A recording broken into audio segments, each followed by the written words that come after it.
படத்துல மட்டும் கிடையாது, நிஜ லைஃப்லயும் இவர் ஒரு ரியல் ஹீரோ தான். பல சோதனைகளை கடந்து இன்னைக்கு சாதனை பண்ணிருக்காரு. திறமை, விடாமுயற்சி, தன்னம்பிக்கை இது மட்டும் இருந்தா போதும், லைஃப்ல எந்த உயரத்துக்கு வேணா போலான்றதுக்கு இவர் ஒரு பெஸ்ட் எக்ஸாம்பிள். யார் இந்த விக்ராந்த் மாசி? வாங்க பாப்போம்.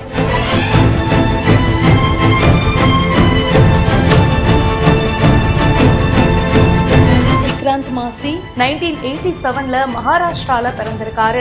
மும்பைல ஸ்கூல் காலேஜ்லாம் முடிச்சுட்டு அதுக்கப்புறமா இவருக்கு சினிமால இன்ட்ரெஸ்ட் வந்திருக்கு. சீரியல்ஸ்லாம் நிறைய பண்ணிருக்காரு. இவருடைய முதல் படம் 2013ஆம் வருஷம் வந்திருக்கு. 2013ல இருந்து இன்னைக்கு 2025 இத்தனை வருஷமா சினிமால போராடி இப்போ ஜெயிச்சு காட்டியிருக்காரு. 12th ஃபெயில் படம் அவருக்கு ஒரு சூப்பரான பேரை வாங்கி கொடுத்துருக்குங்க. அந்த படம் மூலியமா இந்தியா முழுக்க இவருக்கு ஒரு நல்ல ரீச் கிடைச்சிருக்கு.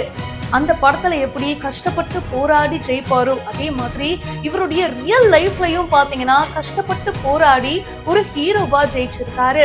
இப்போ ரீசெண்டா தேசிய விருது வழங்கும் விழா நடந்துச்சு. சோ இதுல சிறந்த நடிகருக்கான விருதை ஷாருக் கான் கூட இவரு ஷேர் பண்ணிக்கிட்டாரு.